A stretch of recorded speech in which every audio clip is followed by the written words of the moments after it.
कामरूपिणी विद्यारम्भ करिष्यामि विद्यावतुर मे तदा। ओंकारबिंदु संयुक्तं नित्यं ध्यायन्ति योगिनः कामदं मोक्षदं चैव ओंकाराय नमो नमः। ओंकाराय नमो नमः। ओंकाराय नमो नमः। श्री 1008 चंद्र प्रभु भगवान की जय।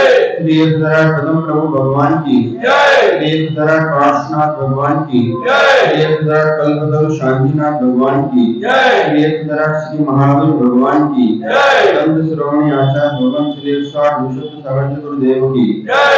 श्री 108 प्रशांत सागर जी महाराज की जय। श्री संत सागर जी महाराज की जय। मुनि संघ की जय।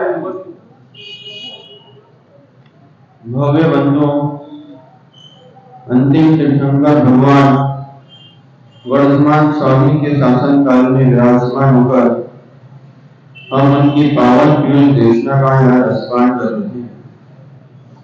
तीर्थंकर दिनेन्द्र की यह पीवन देशना मनीषियों जगत कल्याणी स्वात्म सुख को प्रदान करने वाली ऐसी दिन को सरस्वती जयवंत हो नमो शासन। यहाँ भगवान सर्वज्ञ प्रभु ने उपदेश दिया है कि हे भव्य जीवों, हे भव्य आत्माओं, प्रभु के जैसे भाव बनाना चाहते हो, प्रभु के जैसे परिणामों को बढ़ना चाहते हो, तो प्रभु के मंदिर जाना चाहिए। मंदिर क्यों जाना चाहिए? मंदिर जाने से कई सारे लाभ जीवन में घटित होते हैं। पहला तो मंदिर एक विद्यालय है, दूसरा मंदिर एक प्रयोगशाला है, तीसरा मंदिर एक चिकित्सालय भी है। आप किस तरह से भगवान के मंदिर का प्रयोग करते हैं, किस तरह से निमित्त को उपादेय में घटित करते हैं, ये आपके परिणामों पर डिपेंड करता है। एक व्यक्ति जाता है, उससे पूछा तो मंदिर इतने वर्षों से जा रहा है, क्यों जा रहा है? वो ज्ञानी जीव कहता है एक आदत सी बन चुकी है, बचपन से पाठशाला जाता था, ये सुना था कि मंदिर चिकित्सालय, विद्यालय है, प्रयोगशाला है और मंदिर समोच्च शरण का प्रतीक है, इसलिए जाता हूँ। और एक भव्य आत्मा से पूछा कि तू मंदिर क्यों जाता है? यूं कहता है कि भगवान बनने के लिए मंदिर जाता हूँ। एक का परिणाम कहाँ ले जाता है और एक परिणाम परिणामी की ओर ले जाता है। दीपक भैया, परिणाम और परिणामी की प्राप्ति के लिए प्रयोगशाला है, जिनालय, भोग का भोग दूर करने के लिए चिकित्सालय है, जिनालय।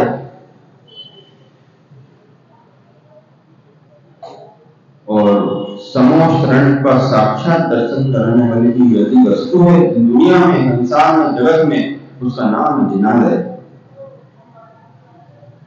हे प्रभु, मैं आपके समोच्च शरण में नहीं आ सकता। चले भाई, भगवान को देखकर यही भावना बनाना चाहिए जिनालय में कि मैं 12 कोटे होते हैं बैठने की सभा स्थान, उनमें मेरा स्थान कब आएगा? लेकिन जब अभी वर्तमान में नहीं आ पा रहा है तो मैं भगवान के समोच्च शरण मंदिर को, जिनालय को समर्पण मानकर आपके दर्शन करता हूँ। आपके भगवान भी ब्रह्मा है, आपके भगवान चतुर्मुख हैं। समोच्च शरण में एक प्रतिभा विराजमान अनंत प्रभु की होती है केवल जाने की, लेकिन चारों दिशाओं में भगवान का आवागमन लगता है। एक वाणी कीर्ति भगवान की, लेकिन अपने अपने अनुसार भव्य जीव उसको ग्रहण करके सिद्धात्मा का विरोध कर देते हैं। इसलिए प्रयोगशाला भी समझो यार, प्रयोगशाला भी है अपना जिनालय, जहां आप भेद विज्ञान के द्वारा सिद्धों की जानकारी लेते हैं और बनने वाले विरात्मा की चैतन्य प्रभु की जानकारी लेता है जिनालय।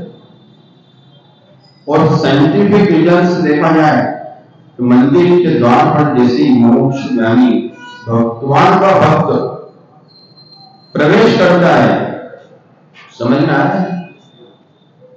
अरे हाँ तो बोलो। बहुत अच्छे से नहीं, अभी बात चल रही थी क्या बड़नगर में लोग भाषा कुछ अलग अलग प्रांत में रहती है। आप बोलेंगे जैसे कोई अतिथि आए तो आप बोलेंगे चलो, उनको लगेगा पता नहीं किस मोड में बोला, पर बोले कंठे ऐसा है ना, तब तो बोलेंगे चलिए। तो इसलिए मैंने आपसे पूछा हाँ तो बोलो। तो अतिथि संविभाग का भी ध्यान रखते हुए उनको भाषा को और मधुर बनाते हुए अतिथियों का सम्मान करना चाहिए। इसको बोलते हैं अतिथि संविभाग। और अतिथि जिसके आने की तिथि नहीं होती वही कहलाता है नवीन भैया अतिथि। अतिथि देवो भव। जो साधु चरणों में दर्शनार्थ आते हैं वो बहुत समझना चाहिए।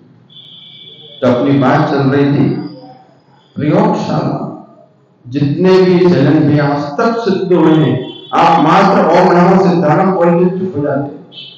आप नमो सिद्धेभ्यः बोलकर अनुमोदना कर लेते हो, आप सिद्धों की जय जयकार लगा लेते हो, लेकिन ये नहीं देख पाते प्रयोगशाला मंदिर में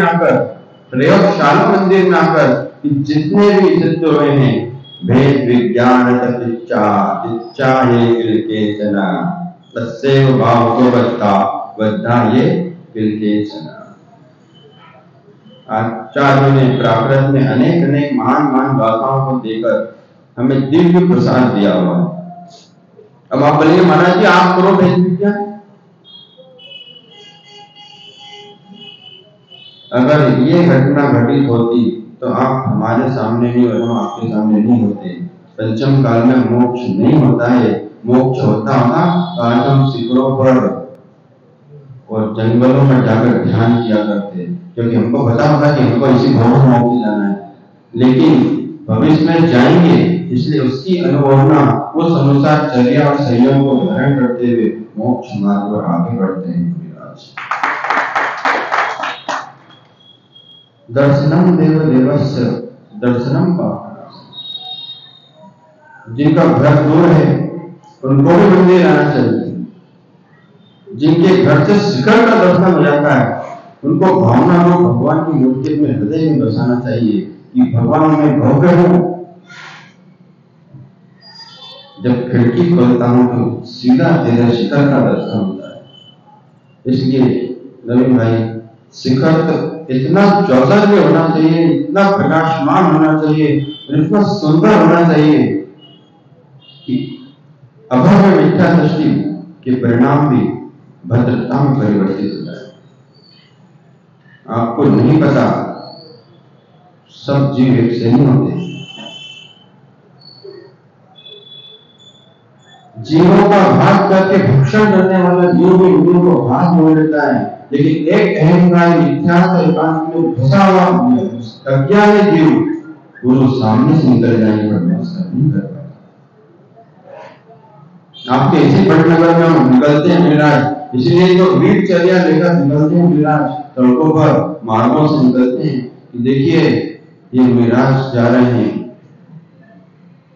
ये दिगंबर रथ की मुद्रा है। ऐसे ही मंदिर में आकर प्रयोग करना चाहिए कि भेद विज्ञान क्या होता है। शरीर अलग, आत्मा अलग, आत्मा अलग, शरीर अलग। जब इसका बोध होता है तब भगवान पर दृष्टि आती है। पर धर्मेंद्र कहेगा महाराज जी क्या करूं? रहस्य समझना। धर्मेंद्र भाई को विकल्प सताता है, क्या करूं? मुझे तो सब मंदिर में पापी आदमी दिखती है, सब मायाचारी करते दिखते हैं, सब ढोंग करते दिखते हैं, सुनना सब प्रसार करते दिखते हैं। आप बताओ कौन अभिमान से रहित हुआ? लेकिन एक बात ध्यान रखना, जो मंदिर आ रहा है वो जो मंदिर आ रहा है जो जो मंदिर आ रहा है सेवन भाई भविष्य में मंदिर में बैठ जाएगा। ये समझे, आज तुम द्रव्य भोग परिणाम लेकर द्रव्य मंदिर में भी आते रहे तो नीच के मंदिर को जिनालय बनाकर मंदिर में बैठ जाओगे। आज तुमने भद्रता परिणाम भद्र कर लिए, परिणाम निर्मल कर लिए, तो भविष्य में यही परिणाम आपको निजत्व की प्राप्ति कराएगा। फिर क्या करो, धर्म को सब पावात्मा लिखते हैं। धर्म से तात्पर्य है, एक मंदिर में एक भक्त आया, तो जी भक्त आकर सबको भूल जा रहा, देखे जा रहा, उसका भगवान में मन ही नहीं लग रहा, मंदिर में मन ही नहीं लग रहा। एक दिन पंडित जी परिक्रमा लगा रहे थे, मंदिर के पंडित जी परिक्रमा लगा रहे थे। उस भक्त ने पंडित जी से पूछ लिया, पंडित जी मेरा तो मंदिर में मन नहीं लगता, आप कितने 108 परिक्रमा लगा रहे हैं, ऐसा परिणाम है आपका इतना मन कैसे लग जाता है? तो बोले आपके हाथ में क्या है? बोले रुक जा, मंदिर एक प्रयोगशाला है, देखो प्रयोग करके बताता हूँ कि मंदिर में कैसे मन लगता है। उन्होंने बोला ये तेल ये चूक अपने हाथ में रख, पानी भरा कलश, लेकिन याद रहे ये कलश में से एक भी बूंद जमीन पे नहीं गिरना चाहिए। उसका मन कहाँ चला गया? एक भी बूंद जमीन पे नहीं गिरना चाहिए। और 11 परिक्रमा मंदिर के जिनालय की बेटी की लगा दिया, वो लगाता गया बोले महाराज 8वीं 9वीं 10वीं 11वीं हो गई पंडित जी, ये लीजिए आपका कलश। पंडित जी ने खोल के देखा, एक बूंद भी उसमें से पानी नहीं दिया। बोले क्यों? भैया वो ज्ञानी जीव कहता है, मेरा मन तो इसमें ही था कि कहीं पानी ना डल जाए, मेरा मन इसी में लगा था कि भगवान के मंदिर में कोई पानी की बूंद न गिर जाए। आपके कहे अनुसार मैंने ऐसे ही किया। बोले बस ठहर ना जाए, यही तो प्रयोगशाला है मंदिर, यही तो चिकित्सालय है मंदिर, यही तो समूह शरण है मंदिर। तुम्हारा ध्यान ये रहता है कि भगवान गोरे, भगवान सामने, भगवान हरे, भगवान लाले, भगवान बंटगर के। तुम सिद्धों के समान मूर्तियों को देखने लग जाओगे, तुम पॉजिटिविटी से हमेशा भरे रहोगे।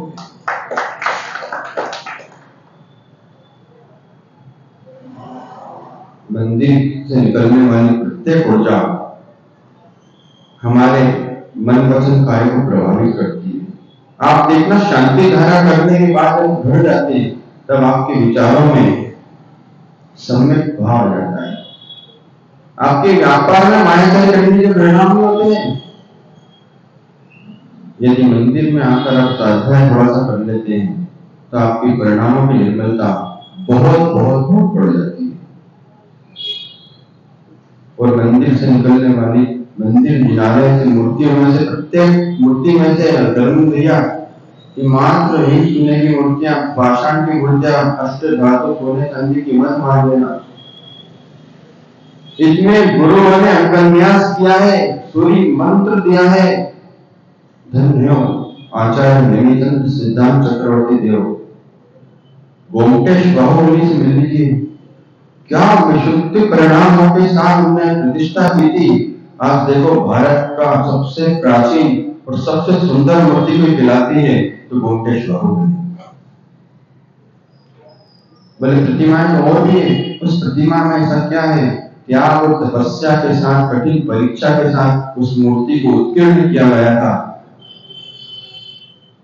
धर्म की परीक्षा लेता है नरेंद्र भाई, धर्म भी परीक्षा लेता है, गुरु भी परीक्षा लेते हैं, शास्त्र भी परीक्षा लेते हैं।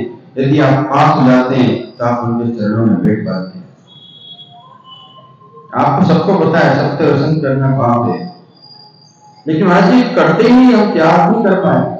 अभी संयम जी महाराज जी बड़ा अच्छा पेड़ा उठाया उन्होंने, अपन शास्त्र ऐसे देते हैं और वो सबको लिख रहे हैं। 103 से 104-5 लोग हो गए। काफी अनुमोदना करने की बात है कि जो ज्ञानी जी लेके जा रहे हैं वो लिख भी रहे हैं या लिख रहे हैं, उनका नाम शास्त्रों में लिखा है। ये पौराणिक इतिहास उजागर देख लीजिए, जिन जिन ने धर्म के लिए दान दिया है, जिन जिन ज्ञानी भक्तों ने धर्म के लिए योगदान दिया है, उनका नाम आचार्य की लिस्ट में आता है, साधु परमेश्वरियों के स्मृति पटल में आ जाता है। इसलिए शैलेंद्र भाई, कितने भी दुख के दिन हो, तनाव भरे दिन हो, तुम दुनिया में कहीं मत जाना, भगवान के दरबार में जरूर आ जाना। सारा डिप्रेशन समाप्त करने का अमोघ शस्त्र है शांति धारा।